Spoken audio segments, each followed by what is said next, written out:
జై శ్రీమన్నారాయణ. శ్రీమద్భగవద్గీత 2వ అధ్యాయము 59వ శ్లోకము సాంఖ్యయోగములో విషయా వినివర్తంతే నిరాహారస్య దేహినః రసవర్జం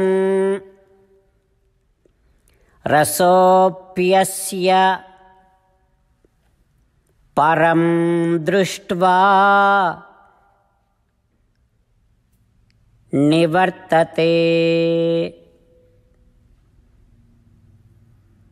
ఓం. గీతాచార్యుడు శ్రీకృష్ణ పరమాత్మ అర్జునుడితో పాటు మనందరికీ ఆత్మ విద్యను ఉపదేశం చేస్తూ ఉన్నాడు. పరమాత్మ అంటూ ఉన్నాడు, అర్జున, ఆత్మసాక్షాత్కారం అనేటటువంటిది నీకు లక్ష్యము. అయితే నువ్వు లక్ష్యాన్ని సాధించాలంటే నీ మనస్సు నీ ఇంద్రియాలు నీకు సహకరించాలి. నీ మనస్సు నీ ఇంద్రియాలేమో ప్రాపంచిక విషయములను అనుభవిస్తూ ఉన్నాయి. ఆ ఆహారానికి బాగా అలవాటు పడిపోయి ఉన్నాయి.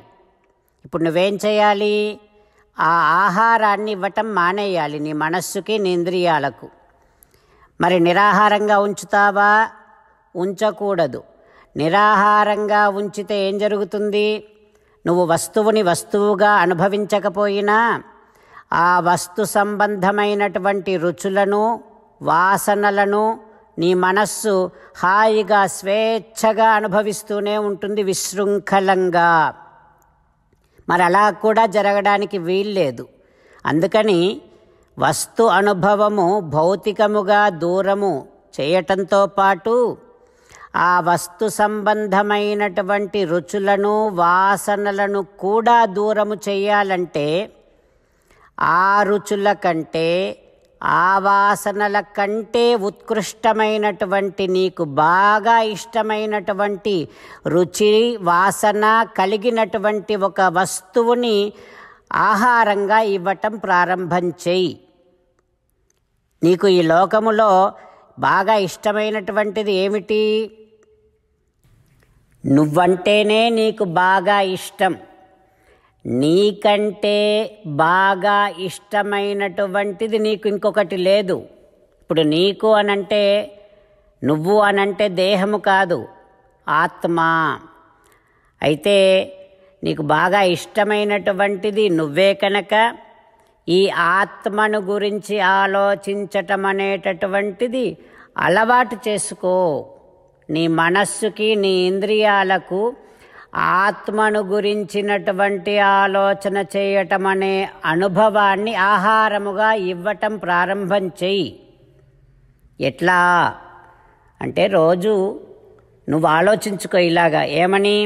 నేను దేవుడిలాగా హాయిగా ఆనందంగా స్వేచ్ఛగా ఉండాల్సినటువంటి వాడిని ఎందుకు ఇట్లా దేహాలలో పడి కొట్టుకుపోతున్నాను అనేటటువంటి ఆలోచన నువ్వు ఎంతెంత బాగా చేయగలిగితే, ఎన్నెన్నిసార్లు చేయగలిగితే నీ మనస్సుకి నీ ఇంద్రియాలకు అదే ఒక మంచి ఆహారం అవుతుంది. అప్పుడు ఇంద్రియాలు మనస్సు నీకు సహకరిస్తాయి.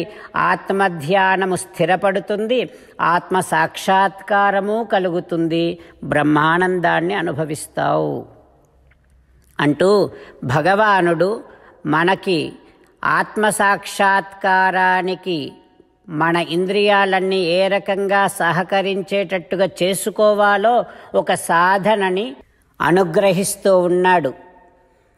భగవానుడు చెప్పినటువంటి ఈ ఉపాయాన్ని, ఈ సాధనను మనము మన నిత్య జీవితములో ఆచరించేటటువంటి ప్రయత్నము చేస్తూ పరమాత్మ పలికినటువంటి పలుకులను అదేవిధంగా పలికే ప్రయత్నం చేద్దాం. విషయా వినివర్తంతే నిరాహారస్య దేహినః రసవర్జం రసోప్యస్య పరం దృష్ట్వా నివర్తతే. ఓం. అంతేకాకుండా మనం ప్రతిరోజు శ్రీమన్నారాయణుడికి ఒక 8 పనులు చేస్తాం అని మాట ఇద్దాం.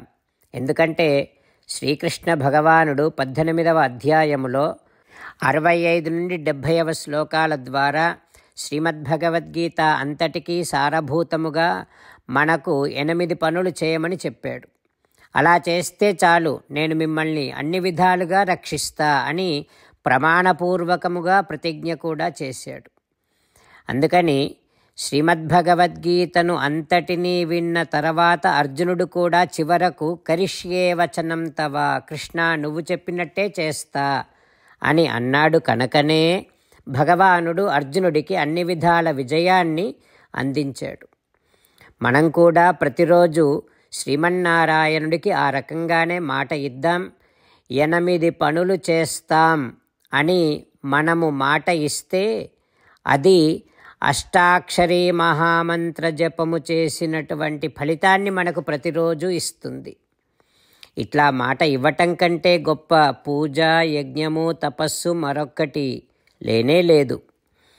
అందుకని నేను అంటూ ఉంటాను, మీరు మనస్సులో భావిస్తూ ఉండండి.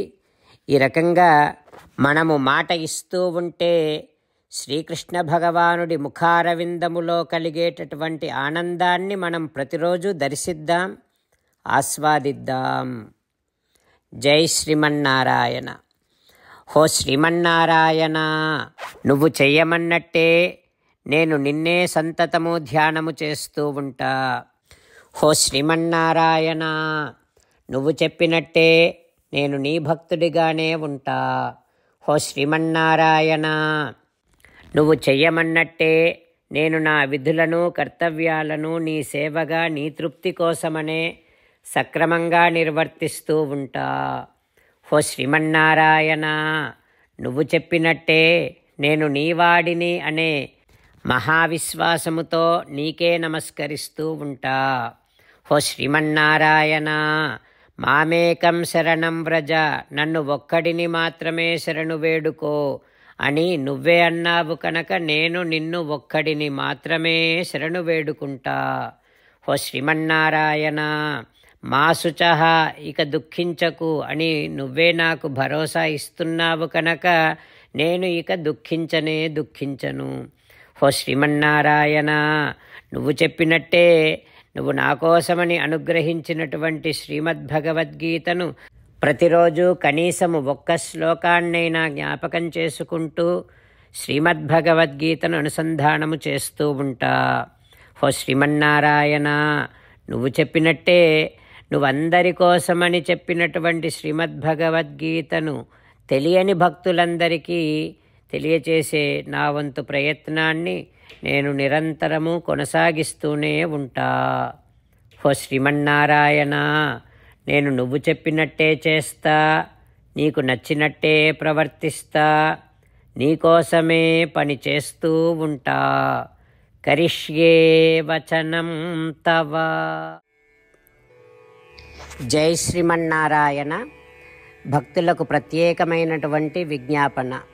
మీకు అన్ని విషయాలలో వెంటనే మంచి ఫలితాలు రావాలి అనంటే ప్రతిరోజు 1 నిమిషం వెచ్చించి నారాయణాస్త్రాన్ని చదవండి. ఇక మీకు తిరిగే ఉండదు. నారాయణాస్త్రాన్ని పొందడానికి మీరేం చేయాలంటే నారాయణాస్త్రం అనే వెబ్సైట్కి వెళ్ళి మీ పేరు, మీ ఈమెయిల్ ఇస్తే మీ ఈమెయిల్కి నారాయణాస్త్రం PDF వస్తుంది. అందులో ఒక రామాయణ శ్లోకం, ఒక గీతా శ్లోకం, ఒక విష్ణునామం ఉంటాయి. ఆ 3ంటిని కలిపి నారాయణాస్త్రం అంటాం. ప్రతి ఒక్కరికి వేరువేరు శ్లోకాలను ఇస్తున్నాం. ఆ రకంగా ఎవరి శ్లోకాన్ని వారు ప్రతిరోజు తప్పనిసరిగా చదవటం వలన ప్రతిరోజు ప్రతి 24,000 భక్తులతో ఒకసారి సంపూర్ణ రామాయణ పారాయణ, 33 సార్లు శ్రీమద్భగవద్గీత పారాయణ, 24 సార్లు శ్రీ విష్ణు సహస్రనామ స్తోత్ర పారాయణ జరుగుతుంది. ప్రతి ఒక్కరికి అంతటి విశేష ఫలితము ప్రతిరోజు లభిస్తుంది. అందుకని మీరు, మీ కుటుంబ సభ్యులు అందరూ ఒక్కొక్కరు ఒక్కొక్క నారాయణాస్త్రాన్ని వెంటనే పొందండి. జై శ్రీమన్నారాయణ.